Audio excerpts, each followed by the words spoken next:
Pues muy buenas noches. Hoy vamos a conversar un rato sobre un tema muy interesante y que desde luego yo pienso y acepto con el propio autor que la gran mayoría desconocemos en una gran medida.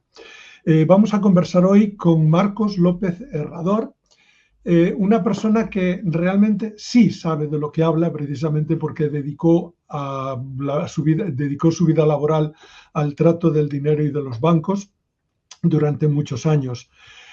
Pues Marcos, muy buenas noches.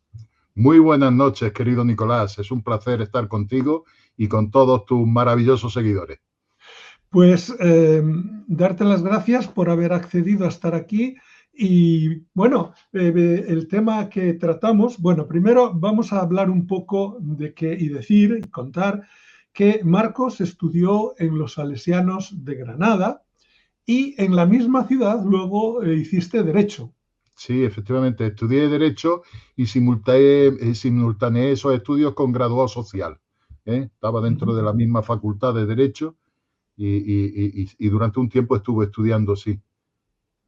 Luego trabajaste en la oficina del Banco Santander, más tarde en la oficina del Banco Santander Central Hispano e incluso llegaste a director de la oficina del Banco Central Hispano. Trabajaste también como director de la oficina del Banco Central Hispanoamericano y como auxiliar administrativo del Banco Hispanoamericano.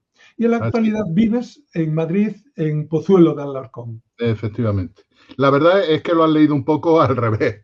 Empecé como auxiliar administrativo en el Banco Hispanoamericano, Uh -huh. ¿estamos? Y bueno, muy pronto, a los 3 años de entrar al banco, era ya director de una oficina y ya durante 35 años lo que he sido es directivo, primero en distintas oficinas y luego pues en distintas misiones.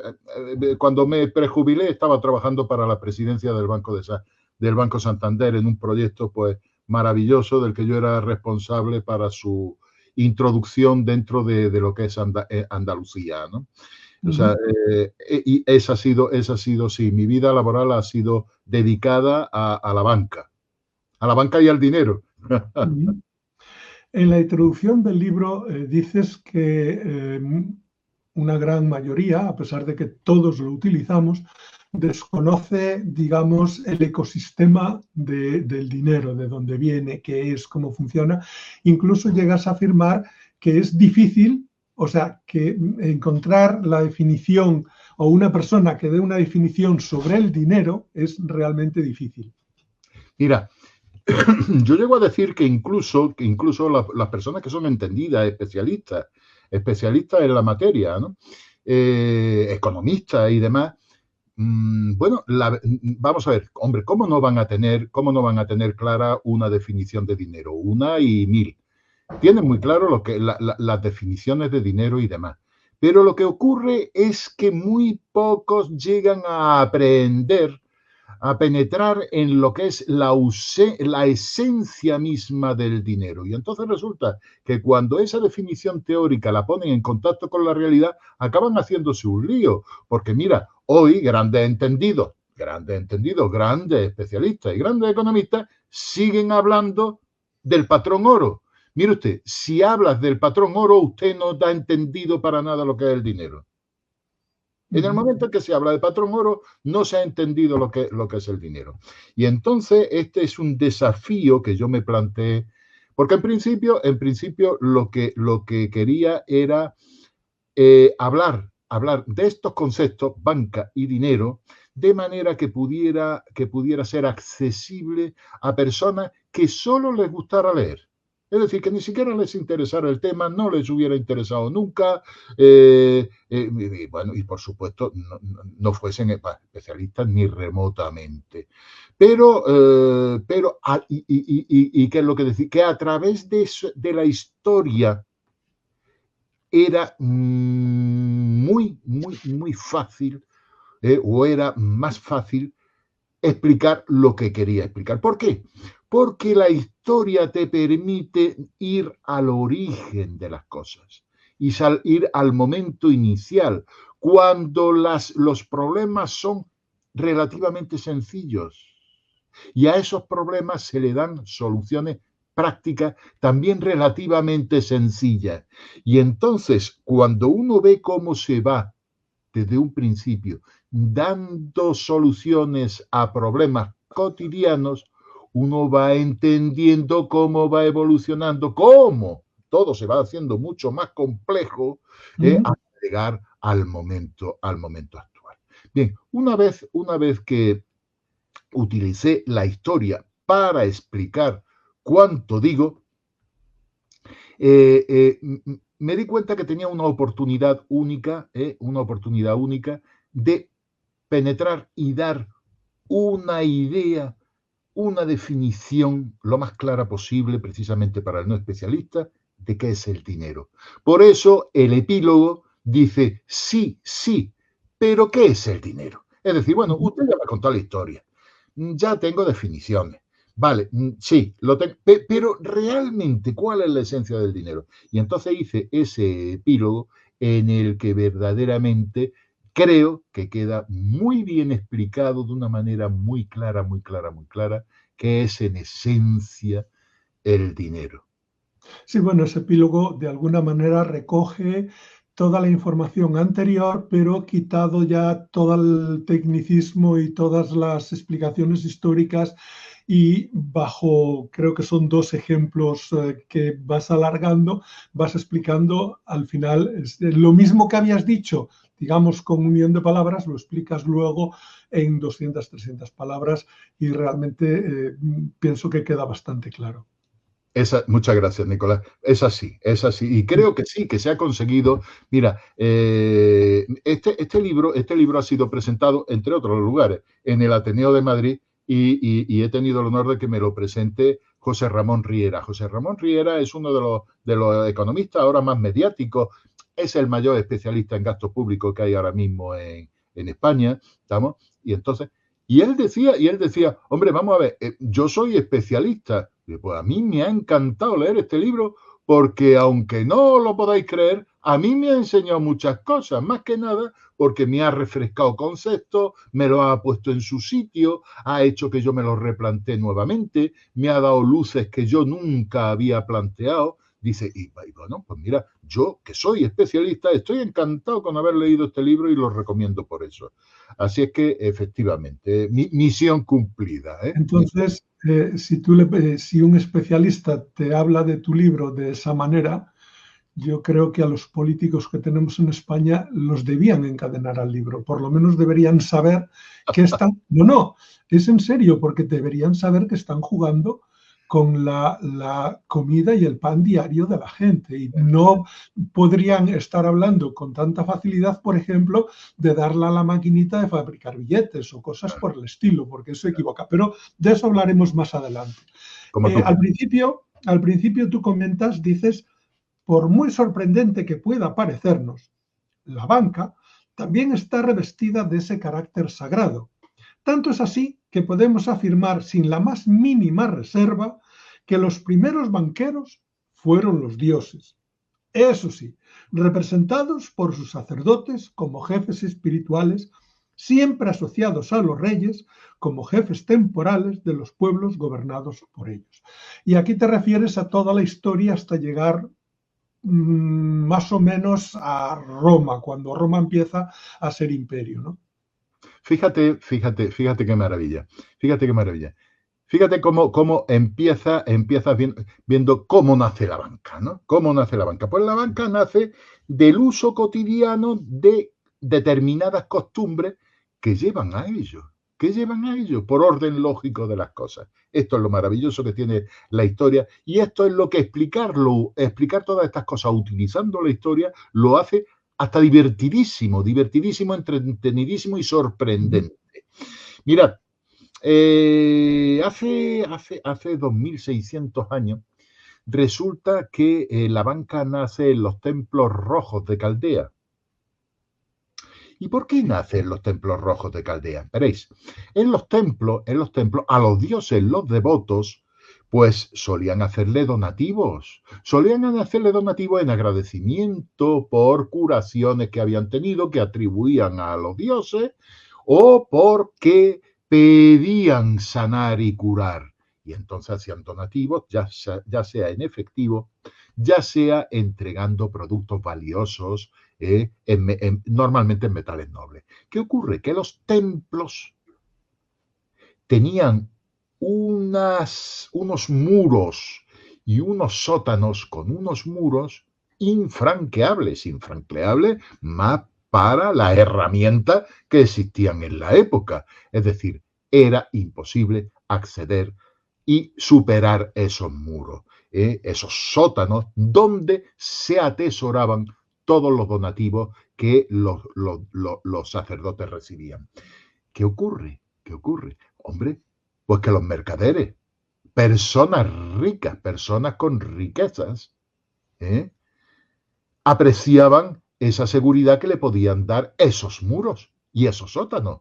Con lo cual acabaron pidiendo, fíjate bien, el primer servicio que se demanda de la banca es el de seguridad. El de seguridad sobre los fondos que uno deposita. Bien. Entonces, claro, ¿qué hacen? Pues piden a los sacerdotes que les permitan depositar para su guarda y custodia no solamente moneda, sino bienes de lujo, bienes de alto valor. Claro, ¿qué ocurre?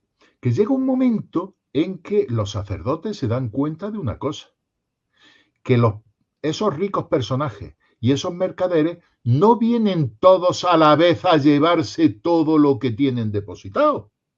No, un día vienen unos, otro día vienen otros, se llevan, normalmente lo que hacen es llevarse una parte. Algunos se lleva todo, pero no todos. Entonces, fíjate bien, dicen, bueno, vamos a ver. Nosotros todos los días recibimos donativos. Todos los días recibimos bienes y monedas de personajes ricos y de personajes poderosos. Con eso y un poquito que nos podemos quedar de reserva, podemos atender al que viene a retirar una parte de lo que tiene depositado. Oye, ¿y el resto? Esta cantidad de monedas que tenemos aquí, estas riquezas inconmensurables que aquí quedan, ¿qué? Oye, si los prestamos, podemos obtener un interés por ello.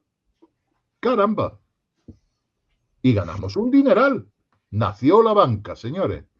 Fíjate qué cosa tan sencilla, qué cosa tan bonita y cómo se entiende perfectamente ese nacimiento de la banca. Claro, naturalmente, además, bueno, rodeada de ese halo de confianza que produce el hecho de que lo que tú tienes y lo que tú depositas está protegido por el Dios mismo y está en manos de sacerdotes que son personas sagradas.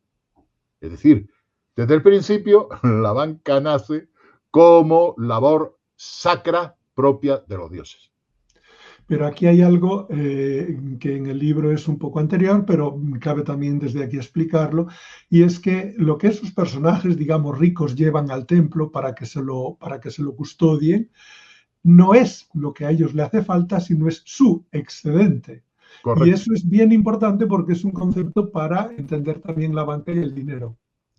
Es un concepto fundamental porque veremos a lo largo de esta explicación y a lo largo de este programa cómo banca, dinero, crédito están intrincados, son una misma cosa.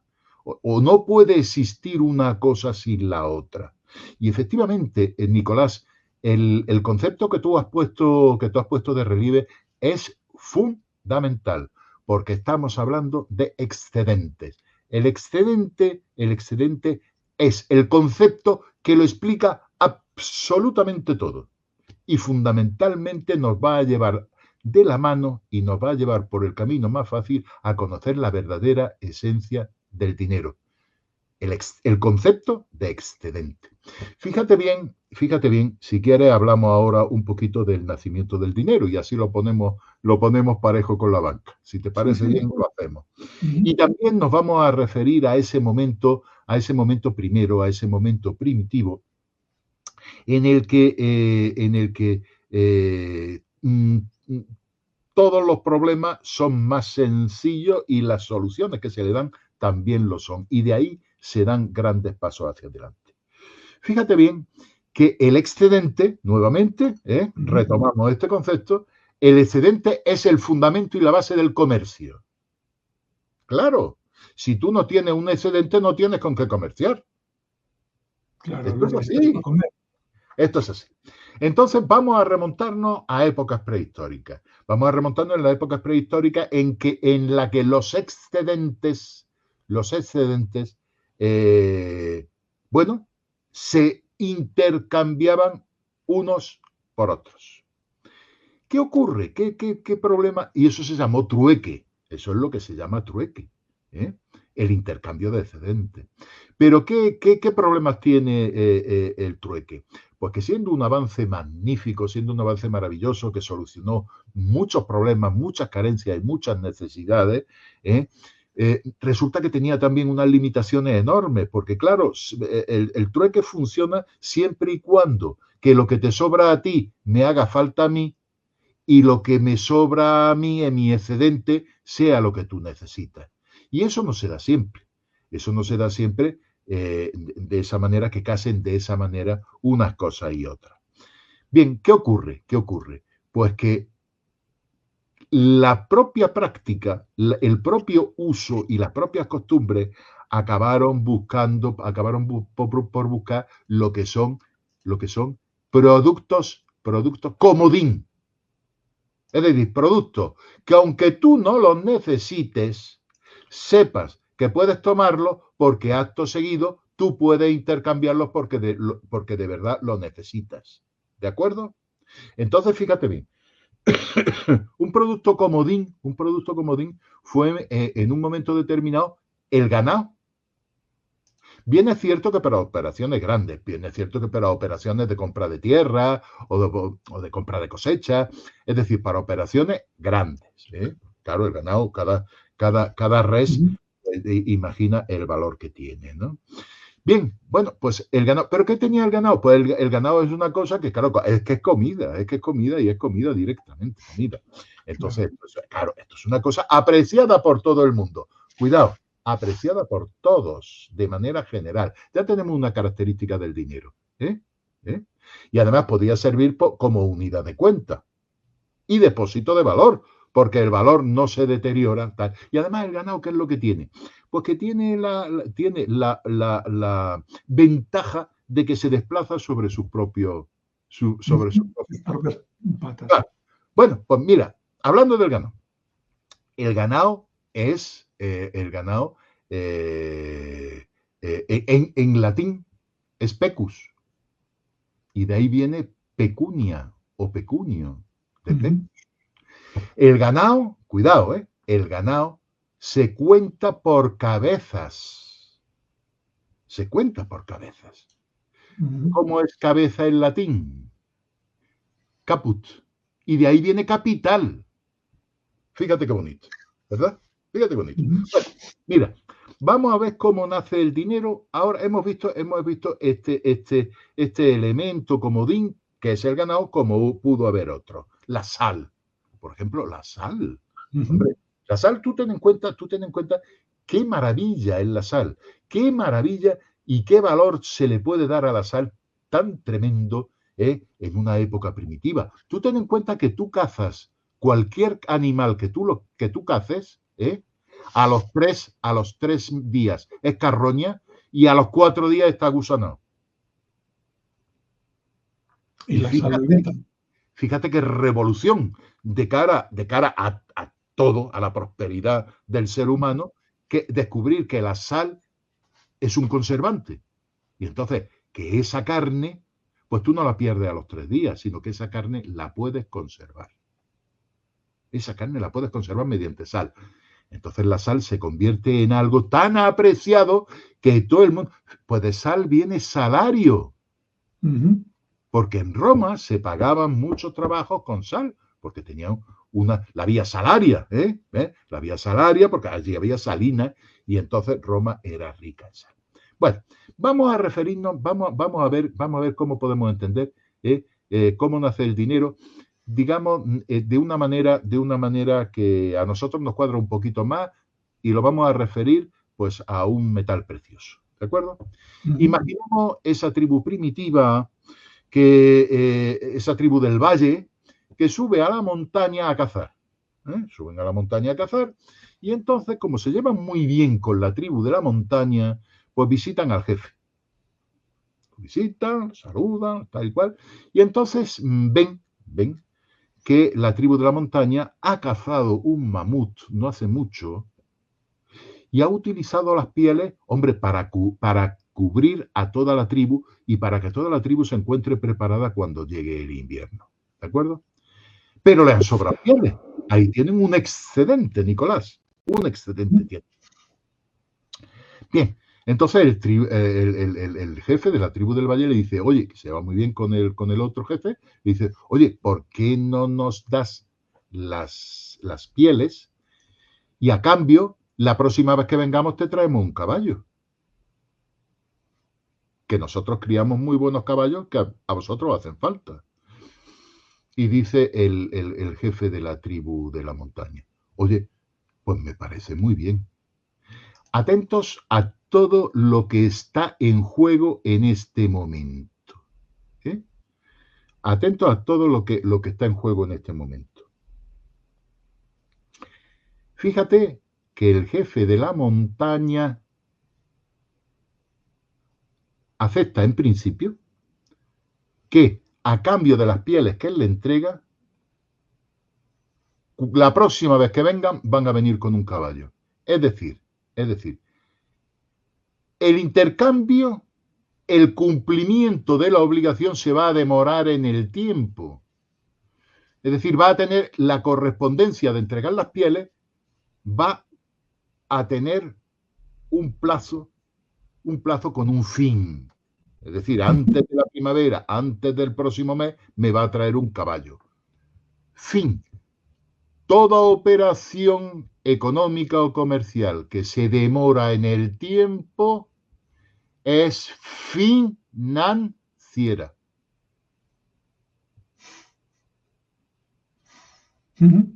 Toda operación demorada en el tiempo, cuyo cumplimiento se demora en el tiempo, se convierte en una operación financiera. ¿Y qué significa eso? Pues muy sencillo. Vamos a ver. ¿Por qué consiente entregarle las pieles el jefe de la montaña? Porque tiene confianza. Es decir, está con fe, con fe hacia la persona con la que está tratando. ¿Por qué le entrega las pieles? Porque cree que le va a traer un caballo la próxima vez que venga. Cree, crédito. Fíjate, fe, crédito, confianza. Fíjate cómo se va entrelazando. Operación financiera. Fíjate que todo tiene la misma esencia y el mismo origen. Bien. Vamos a ver. Claro, hombre, esto así en caliente, pues está muy bien. Si es que está muy bien. Pero claro, hombre, los tiempos no están para tonterías. Así que piensa el jefe de la montaña y como tiene confianza con el otro, se lo dice. Dice, oye, mira, vamos a ver. Pasa lo siguiente. Los tiempos son muy peligrosos. Mañana vosotros podéis tener un descalabro. Dios no lo quiera, pero pasó mañana puede venir una tribu enemiga. Oye, cortaros, en fin, acabar con todos vosotros, o tener que salir huyendo, o vosotros, bueno, pues oye, pasa cualquier cosa, tenéis que abandonar este territorio y buscaros el alimento en otro. Oye, y yo tengo que dar la cara ante mi tribu. ¿Cómo les digo yo? Que os entrego las pieles y resulta que luego el caballo no viene. ¿Qué ocurre en ese momento? Pues que el jefe de la tribu del valle, que no se quiere ir sin las pieles, hace así, se echa mano al cuello y se arranca la pepita de oro que lleva colgada. Y le dice, toma, por si no cumpliera. Y efectivamente no cumplió, porque una tribu enemiga le cortó la cabeza a todos, hizo una degollina y ya nunca más se volvió a saber de la tribu del valle. Pero el jefe de la tribu de la montaña, como tenía una pepita de oro, que es un metal escaso, es un metal bonito, es un metal que solo lo tienen para adornar quien se lo puede permitir y por tanto da un prestigio social, es un metal que todo el mundo aprecia y quiere,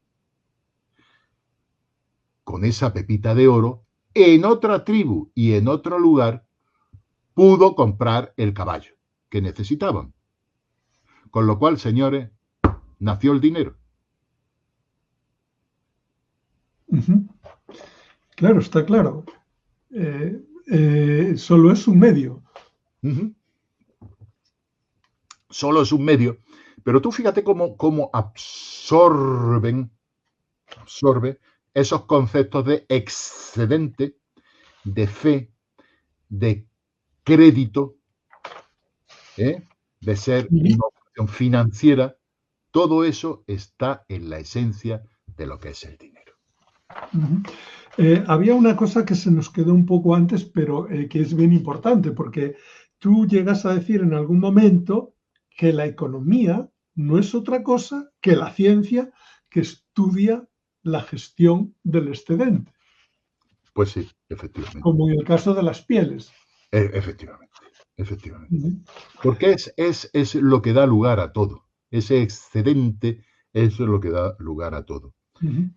Fíjate bien que si cualquiera de nosotros tiene dinero, es porque no ha consumido en productos y servicios el importe. Es decir, vamos a ver, ha creado riqueza. Si alguien tiene dinero es porque ha creado riqueza con su trabajo, con su esfuerzo, con sus habilidades, con lo que sea. Ha creado riqueza y no la ha consumido.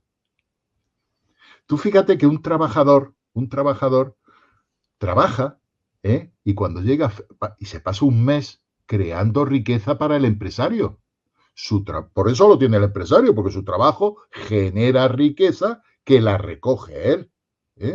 Entonces, el empresario, cuando llega a final de mes, no le da una gallina, no le da una docena de huevos, unos calzoncillos, un saco de harina, no. ¿Qué le da? Dinero. Vamos a ver, ¿qué es el dinero entonces? Pues es el excedente del trabajador, porque ha generado una riqueza que no ha consumido inmediatamente. En tanto en cuanto no lo ha consumido inmediatamente, lo único que representa el dinero es su capacidad de adquirir bienes, productos y servicios. Hay una cosa que se me pasó, pero que es bien interesante porque es un ejemplo pequeño. Todo el mundo tenemos en la cabeza lo del ojo por ojo y diente por diente del Antiguo Testamento y que Jesús está en contra. Pero da la casualidad que ese ojo por ojo y diente por diente tiene otra explicación, otra implicación. Y resulta que lo que nosotros teníamos como algo que era inaceptable, en aquel momento era una forma de justicia. Quizás puedes explicar un poco esto. Una exquisita, ojo por ojo y diente por diente, es una exquisita manifestación de sensibilidad jurídica y de sensibilidad en cuanto a la justicia. Porque, claro, hoy a nosotros nos resulta como un paradigma de lo que es el disparate y la barbarie. Pero en aquel momento, queridos amigos, vino a poner las cosas en su sitio. El principio de ojo por ojo y diente por diente está en el Código de Hammurabi, hace 2700 años, del Código de Hammurabi. Bendito Código de Hammurabi, que empezó a poner en valor lo que es el derecho y lo que es la ley y lo que es la norma.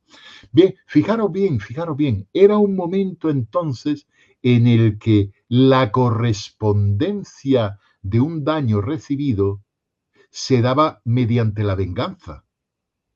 Tú recibías un daño y entonces el que recibía un daño casi que tenía como un derecho a vengarse. Pero claro, la venganza, de manera subjetiva, sometida a la fuerza, no tiene por qué ser ni proporcional ni justa. De hecho, no lo era. Y entonces el que se vengaba, digamos que se vengaba por encima del daño recibido. Claro, el que recibía un daño superior se sentía muchas veces hasta en la obligación de resarcirse, con lo cual se vengaba haciendo un daño Mayor peor todavía. todavía. Y claro, era una cadena infinita que acababa normalmente con muchas muertes, con mucho sufrimiento y con mucho tal. Entonces, ese principio, cuando se sale ese principio y se legisla y queda por escrito ojo por ojo y diente por diente, lo que establece es un principio de proporcionalidad, un principio de justicia y además establecido de manera que quien determinara qué castigo debía recibir aquel que infligía un daño a otro, iba a ser una persona independiente, un juez. Una persona independiente, que no tuviera nada que ver con ni la víctima ni el agresor, de manera que el resarcimiento resultara justo, equilibrado y proporcionado. Esto es maravilloso. Esto es Sí, maravilloso. sí, sí. Bueno, hay un momento en el libro en el que tú dices que el dinero es todo aquello que reúna las tres siguientes cualidades. En primer lugar, debe operar como una unidad de cuenta, es decir, algo con lo que se puede medir el precio de otras cosas. En segundo lugar, debe ser considerado como depósito de valor o, lo que es lo mismo, algo capaz de conservar la valoración que se le ha concedido al cambiarse por otra cosa.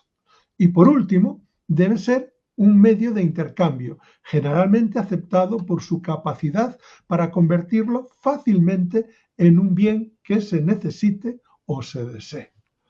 Correcto, correcto. Esa es la definición, digamos, canónica de lo que es el dinero. Es la definición canónica de lo que es el dinero. A mí hay una definición que me encanta, Nicolás, me gusta muchísimo, ¿sabes? Me gusta muchísimo. Y es la que dice, es dinero lo que hace la función de dinero. Ujú. Fíjate, fíjate. ¿Y eso qué significa? Pues el que en un campo de concentración el dinero son los cigarrillos. Fíjate bien, depósito de valor, unidad de cuenta y algo aceptado absolutamente por todos. Porque todos saben que con cigarrillos pueden adquirir lo que necesitan o lo que quieren.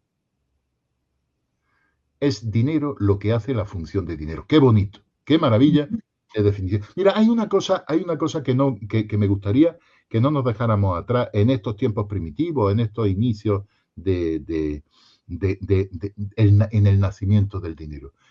Porque, fíjate, se refiere a términos y palabras que nos va a encantar, desvelar. Vamos a ver, en el año 264 a.C., Roma empieza a acuñar moneda. ¿Y dónde empieza a acuñar moneda Roma? Pues justo al lado del Capitolio, donde hoy está Santa María Inara Coeli, en Roma, justo al lado del Capitolio, que quien haya visitado Santa María Inara Coeli siempre recordará la escalera enorme que no se termina nunca hasta llegar al cielo, vamos. Ujú. Bueno, pues ahí en el templo que estaba situado en esa colina, se empezó a acuñar moneda, precisamente por la seguridad que tenían los muros del templo. Volvemos otra vez, fíjate, volvemos otra vez Ujú. La al seguridad. origen de la banca, ¿no? Bueno, pues allí es donde se empezó a acuñar moneda. ¿Y cómo el templo a qué dios estaba destinado? Era el templo de Juno Moneta. Atento, Ujú. atento. Es el templo de Juno Moneta y de ahí viene el nombre de moneda. Y fíjate bien que dentro de lo que es el sistema de, el sistema monetario romano, el denario el denario de plata es la moneda estrella y fue la moneda estrella muy por encima del áureo, porque el áureo no circulaba. El áureo era para los poderosos y para no sé qué, y para intercambiar favores, comprar no sé cuántas cosas. Eso eran para operaciones de otro tipo. En la circulación, la moneda reina era el denario. Querido Nicolás, denario, dinero, denario, dinero. Fíjate qué bonito. Hay una cosa curiosa, ¿no? Que cuando, digamos, no eran banqueros, cambistas, bueno, funcionaban como banca en los mercados, ¿cuándo se les obligaba a romper la mesa? Hombre, se les obligaba a romper la mesa cuando no podían seguir ejerciendo el oficio o la función para la que se le concedía precisamente esa mesa y ese lugar, ¿no? El banco en realidad se llama banco, no, bueno, sí, al lugar donde sentarse, pero acabó llamándole banco a la mesa que se ponía, que era en realidad una cosa muy sencilla, que era dos sostenes, no recuerdo ahora, como dos borriquetes, se llama en algún sitio, dos borriquetes, y una tabla encima. O sea, y acabó llamándose banco precisamente a esa tabla más que al lugar para sentarse. Bueno, y ahí es donde ejercía al aire libre normalmente, o debajo de unos soportales o demás, es donde se ejercía esa labor que era fundamentalmente de cambista. Pues entonces era una labor más que de banca, más que de tomar dinero en depósito y prestarlo a crédito, era una labor fundamentalmente de cambio de moneda, que había por entonces monedas para dar, tomar, revelar, y claro, cada una era pues de una aleación, de una riqueza o de una pureza pues variable, de un peso distinto, de una, en fin, bueno, y entonces el cambista es el que daba la moneda con la que se podía comerciar, pues si estamos hablando de Roma, en el Foro Romano o en Roma. Bien, entonces, ¿qué ocurre? Pues que cuando también se daban préstamos, claro, también se daban préstamos. Pero claro, ¿qué es lo que ocurre? ¿Qué es lo que ocurre con los préstamos? Que el que hace la labor de banca, cuando presta porque alguien le ha depositado, su dinero. Y entonces presta en función de lo que le han depositado. Bien.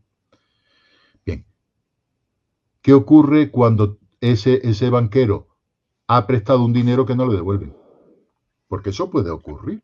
Sí, claro, lo Al arruinan. que le ha prestado dinero, oye, pues le vengan mal dados los negocios, le vengan mal dados no sé qué, y llegue el momento de pagar, llegue el fin de la operación, el momento de hacer frente al pago, una operación financiera, y no puede pagar. Claro, si no puede pagar, no puede devolverle el dinero al prestamista, y si vienen los acreedores o los depositantes, los que le han dejado en depósito ese dinero, a pedirlo y no se lo puede dar, ha quebrado. Ha quebrado, sencillamente ha quebrado. Entonces, para significar, no solamente que el banquero, el cambista, no acudía a ese puesto, pues porque estuviera enfermo o porque viajara por cualquier otra circunstancia, sino para poner de manifiesto que ya no iba a poder seguir, ni iba a poder atender sus obligaciones con quienes le habían depositado dinero, se rompía el banco y quedaba el banco roto. Y la banca quedaba rota, banca rota.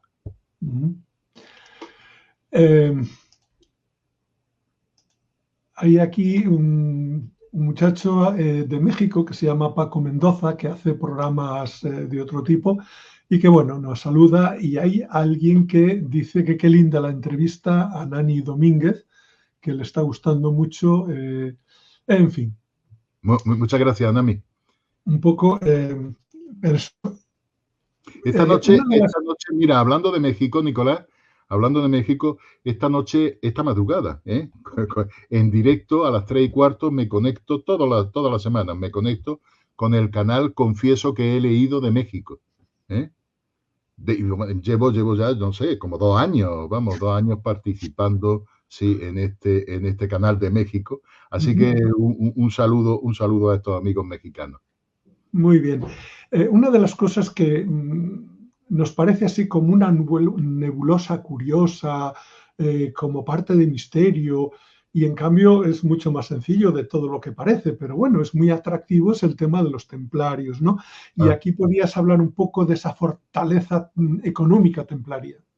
Hombre, vamos a ver, fíjate, las cosas surgen de hecho hay situaciones muy sencillas, de situaciones de hecho que van apareciendo por el orden lógico de las cosas.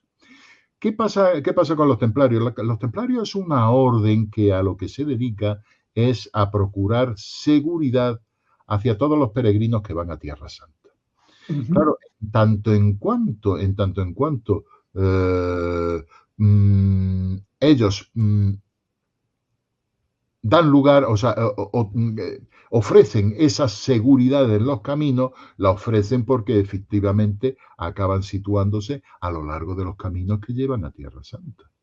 Es decir, acaban extendiéndose territorialmente de una manera enorme, ¿no? De una manera enorme. Claro, la seguridad en los viajes es algo que se aprecia y se aprecia mucho y se aprecia pues, por esos peregrinos, por esos tal y tal. Y entonces es algo que se quiere mantener, es algo que se van encontrando, que se quiere mantener, y entonces hacia los miembros de la orden empiezan a llegar pues muchos donativos, muchos regalos, y les pasa de igual manera, ¿sabes? De igual manera. Claro, vamos a ver. También hay de alguna manera la obtención de beneficios por esa seguridad que le dan no solamente a los peregrinos, sino en tanto en cuanto que los caminos son seguros al comercio y al desplazamiento por ellos. O sea, Ahí es hay una que cosa decir, que acaba por convenir a todos. ahí hay que decir que los mismos cambistas tenían que transportar el dinero desde su casa donde fuera hasta el mercado, y luego el señor que cogía el crédito o lo que sea volvía a transportar el dinero hasta su casa. Eso es muy importante que lo tengamos en cuenta. Eso es muy importante que lo tengamos en cuenta y que lo tratemos ahora, a continuación, si te parece, Nicolás, porque es que está en el fundamento de la aparición del papel moneda.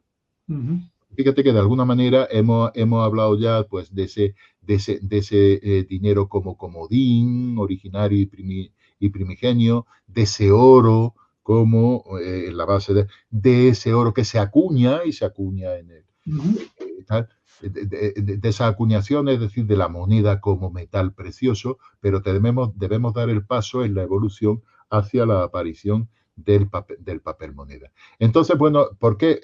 Es que es muy seductor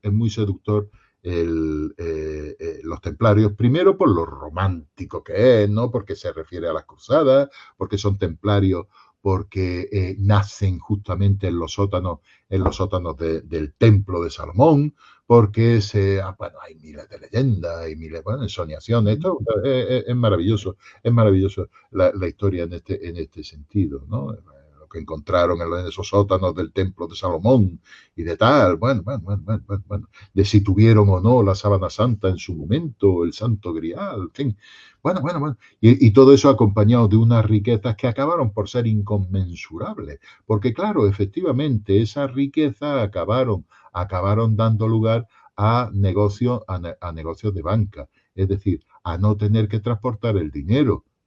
Tú depositabas en los templarios en París, depositabas una cantidad y lo que hacían los templarios es dar orden, por ejemplo, en Jerusalén o en otro lugar, de que se librara una cantidad a favor de la persona que presentara el documento que representaba el resguardo, que era el resguardo de la cantidad depositada. Y esto, fíjate, claro, vamos a ver, ¿por qué nos llama tanto la atención los templarios? Porque fueron tan ricos,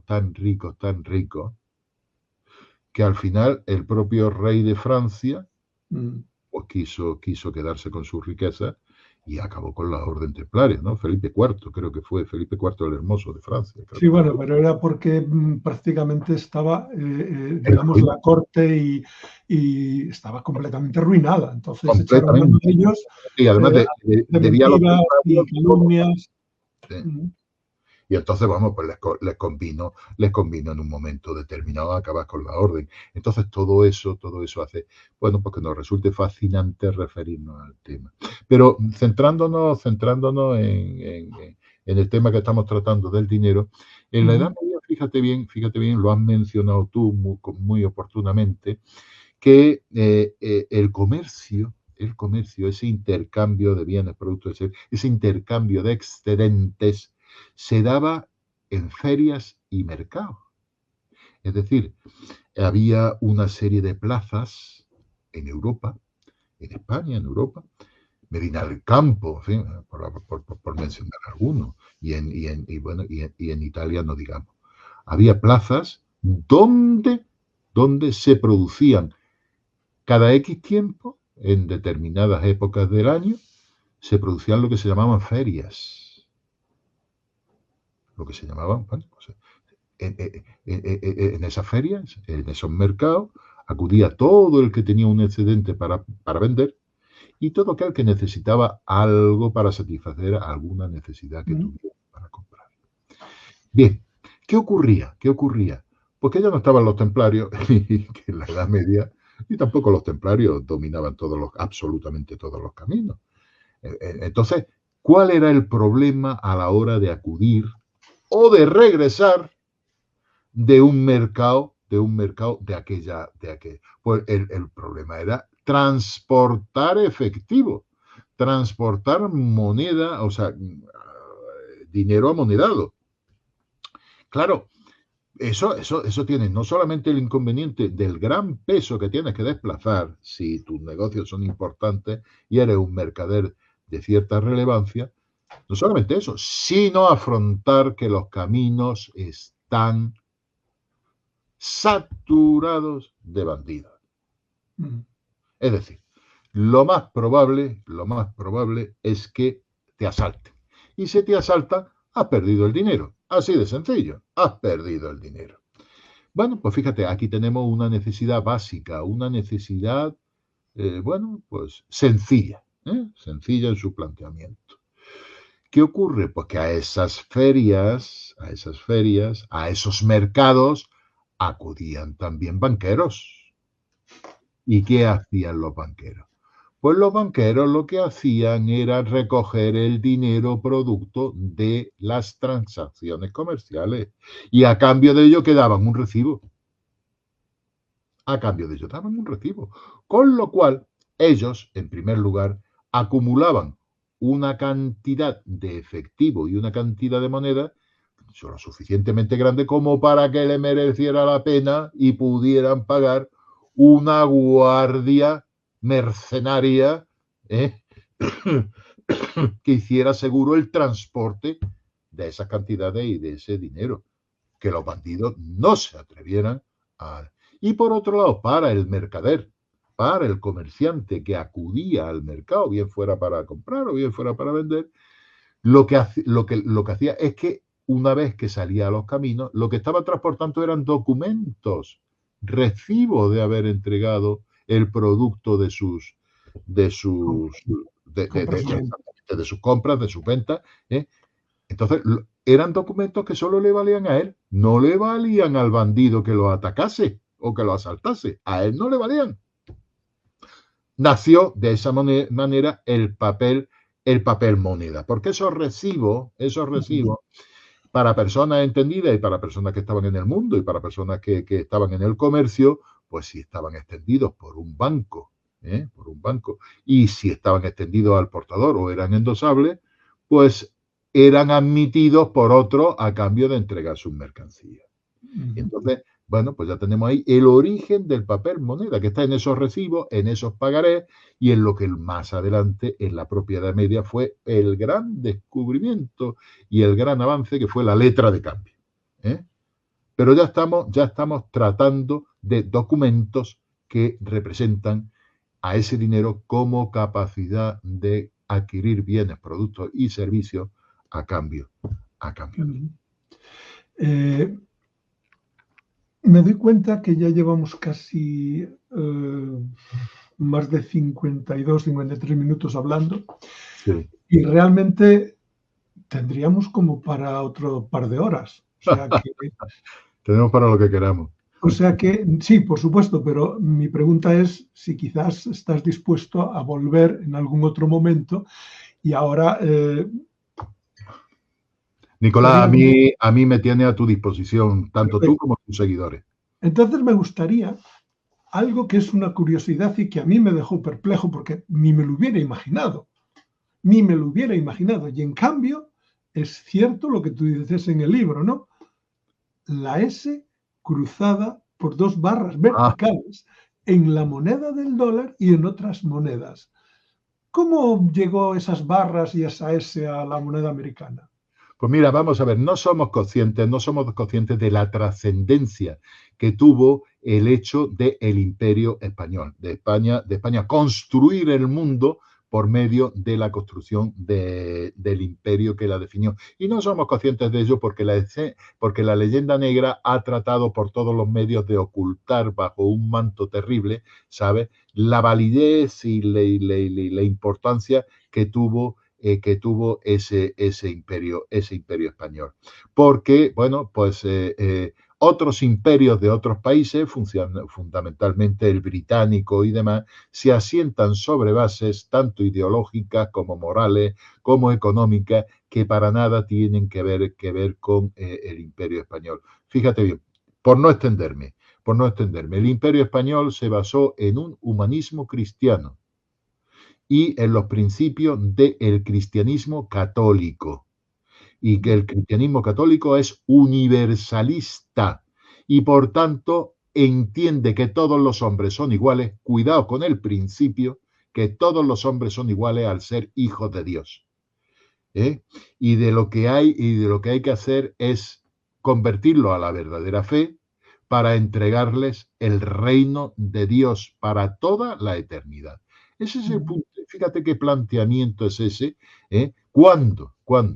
Basado, repito, en el humanismo cristiano, cuando los demás imperios, y fundamentalmente el imperio británico, se han basado en los principios del cristianismo protestante, que se ha planteado como un materialismo radical, como un individualismo en lo económico tremendo, y ese materialismo se ha movido por un solo principio, el de codicia, y ha enfocado y ha visto siempre a los que no son de su raza, de su ideología, como seres inferiores que no pueden participar en aquello.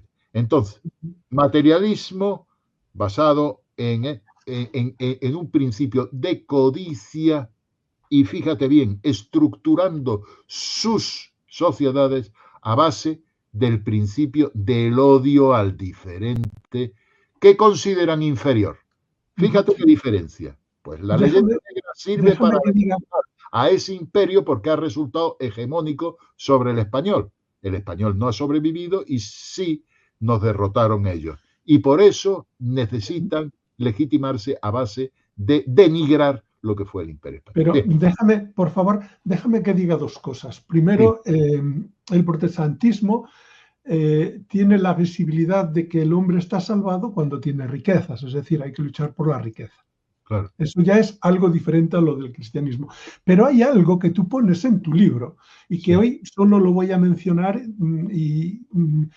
que es: Inglaterra le roba a los argentinos el dinero, o sea, la plata, se lo roba a no sé cuántas naciones más, pero los malos son los españoles, porque ellos no eran barcos, eran eran toneladas de material precioso. Se lo llevaron todo, se lo llevaron absolutamente todo, plata, oro, todo lo que estaba en la ceca, y además destruyeron la ceca y al final, a ver si me entiendes, convirtieron en colonia y establecieron una dependencia financiera sobre todo el mundo hispano, que era una unidad, y acabaron balcanizándola. Pero fíjate, y esto da para no otro programa, sino para muchos programas, es que la misma suerte es la que ha corrido España. España ha resultado una colonia británica o del mundo anglosajón desde la Guerra de la Independencia, en la que tanto Wellington que no era aliado nuestro, sino enemigo, como los franceses, que no eran los gobernantes y que no eran sino el enemigo, unos y otros, los dos enemigos de España, destruyeron hasta los cimientos cualquier protodesarrollo industrial que hubieran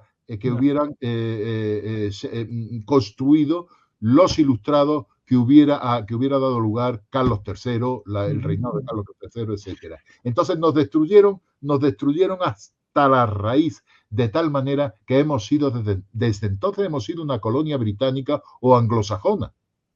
Desde entonces lo hemos sido y lo seguimos siendo, que no se nos olvide, y lo seguimos siendo. Hemos corrido la misma suerte de la República Hermana. Mira, hablando del dólar, y de manera muy rápida, sí. Bueno, pues en ese imperio que era global, que era la primera globalización, cosa que también nos niegan los angolanos. Bien. Vamos a ver, fijaros bien. El real de A8 se convierte en la gran moneda del intercambio global de ese comercio global que ya se produce en el siglo XVI. El real de A8 en la parte de atrás tiene un escudo formado por dos esferas, que son las dos esferas que son los dos hemisferios, el occidental y el oriental. Porque en ambos hemisferios estaba el imperio español. Son esas dos esferas, una sobresale un poquito de la otra, y son dos esferas que a los lados tienen las columnas de Hércules y están coronados por una corona borbónica. ¿De acuerdo? Vale. Pues cuando se dice de hacer el dólar, lo que se hace es inspirado en el real de A8. Y entonces, ¿nadie se pregunta qué tiene que ver la S con el dólar? ¿Dónde hay una S en la palabra dólar? No la hay. ¿A cuento de qué representa una S al dólar? Pues fijaros bien, la S es, la parte de arriba es el hemisferio oriental, la parte de abajo el hemisferio occidental, y las columnas de Hércules son las dos barras que atraviesan esa S que se forma. Pero es que esas dos barras, que es el plus ultra, son las columnas de Hércules, nada más español ni nada más hispano que las columnas de Hércules, y el plus ultra, que era non plus ultra, es decir, no se puede ir más allá de las columnas de Hércules. Y resulta que nosotros lo que metemos en el escudo es el plus ultra, sí se puede ir, y hemos ido nosotros. Hemos roto con esa barrera que tenía al mundo, que lo hacía funcionar al mundo como un planeta plano, aunque fuera una esfera, lo hacía funcionar como si fuera un planeta plano. Plus ultra, esas dos. Bueno, pues esas dos columnas la encontramos, fijaros bien, la encontramos en el dólar, la encontramos en la libra esterlina. La libra esterlina es una L con dos palitos que la atraviesan. En el yen, que es una Y con dos palitos que la atraviesan. En el euro, que es una E con dos palitos que la atraviesan. Esos dos palitos son las columnas de Hércules. El propio Bitcoin, si os dais cuenta, sobresalen, y eso son por arriba y por abajo, y eso son las columnas de Hércules. Es un legado cultural hispano en el mundo que transmite la importancia que tuvo el real de A8 y esa primera globalización. Mira, es todo tan interesante que yo no sé qué hacer, porque aquí tengo, te iba a pedir, por ejemplo, había en la última parte o en el penúltimo capítulo y tal, hablas de el impacto de las innovaciones tecnológicas, etcétera, etcétera. Eso también es fascinante. Es fascinante el tema del dinero ficticio, del que también hablas. Es fascinante cómo los ciudadanos europeos y americanos exigen un sueldo digno sin darse cuenta que es posible, sin preguntarse si esto es posible para siempre, ¿no? O sea, que en el futuro, etcétera, etcétera. Hablas de los nuevos prometeos, que parece que hemos robado el conocimiento a los dioses, pero hay bastante que hablar del tema. Hay algo que sí voy a leer, porque esto me parece que es fascinante, y que tú lo dices diciendo, no, se acabaron los agoreros, se acabaron los adivinos, no sabemos qué puede pasar. Me reafirmo en mi opinión de que hoy por hoy es casi imposible predecir el futuro y que lo que se ve venir puede causar inquietud, pero en cualquier caso está en nuestras manos y no olvidemos que, y esto es genial, nunca ocurre lo inevitable, porque siempre ocurre lo imprevisible. Y luego, pues un poco hablar del dinero como capacidad de medida, etcétera. Sí, dime. Fíjate, primero, se nos ha quedado sin definir lo que es el dinero, ¿eh? O sea, claro, nos ha quedado, si es que falta todo. Esto tiene que tener su parte, su segunda parte o la que sea.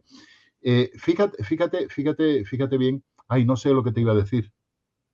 No sé lo que Hablábamos del futuro, estábamos hablando de que es imposible predecir el fíjate, futuro. Y tú hablabas ¿quién nos iba a decir hace 6 meses que la cultura woke se nos iba a venir abajo porque ha ganado las elecciones Trump? No nos podía caber en la cabeza. ¿Te das cuenta? Nunca ocurre lo inevitable, siempre ocurre lo imprevisible. Y así es. Fíjate que cayó el muro de Berlín y un mes antes nadie era capaz de prever que la Unión Soviética y el comunismo no se proyectaran hacia el futuro de manera ilimitada. Joder, pues cayó el muro de Berlín y se vino abajo el comunismo. Increíble, ¿verdad? Pues así claro, imagínate en la crisis del 2008, donde tú hablas de la banca Morgan, no, ¿cómo se llama? Goldman Sachs y demás. Sí, la caída que se predijo y nadie la había visto. O sea, y un día por la mañana apareció todo caído y no se supo qué hacer y Estados Unidos la dejó morir porque no tenía idea, etcétera. Fíjate lo que da de sí, un libro como este que tiene 200 y pico páginas, no tiene más. Sí, 260. Tiene 200, sí, eso, 260. Hombre, claro, vamos a ver, Historia de la banca y el dinero podía hacer 37 volúmenes de la historia. Vamos, después de hacer, el espacio se puede quedar corto, ¿no? Pero ya digo, yo estoy muy contento, ¿eh? Además está siendo un éxito editorial, se está vendiendo como no te puedes imaginar el libro. El libro es una auténtica joya. Fíjate, si volvemos a tener una segunda parte, fíjate qué maravilla de portada. Esto, Almuzara es que hace unas portadas geniales, hace unas portadas magníficas. Fíjate bien que aquí tenemos a un banquero, pero la idea que yo tenía de portada y demás era el típico cuadro del mercader con su mujer, la mesa llena de dinero, una balanza, un no sé. Mira qué maravilla, Mira lo que está haciendo este señor. Una anotación en cuenta. Eso es exactamente lo que hoy es el dinero. Una anotación en cuenta en nuestra cuenta del banco. Nada más. Pura información. Nada más. Pues mira, Anami te da las gracias por todo y dice que lo que yo también pienso, que ha sido muy amena, muy pedagógica, o sea, muy pedagógica, muchísimas gracias y un verdadero placer y felicidades. Pues, Anami, muchas gracias a ti por tu atención. Pues bueno, darle las gracias a todos los que nos vean en el futuro, que van a ser muchos más de los que nos han visto hasta ahora. Y volvemos y ya pondremos un día y ya volveremos a avisar la fecha, porque desde luego, como digo, quedan 1000 cosas. Yo ya había desechado muchas porque me parecía que había que hacerlo, pero es que la mitad me ha quedado aquí, o sea, ha quedado. Y realmente, si algo tengo que decir sobre el libro, por lo menos dar mi opinión, es, uno, está escrito muy bien escrito. Eso me parece fantástico. Es decir, hay veces en que una persona puede ser un verdadero estudioso de un tema, pero luego a la hora de escribir pues se hace pesado o se hace... Bueno, para los expertos pues lo aceptan con facilidad.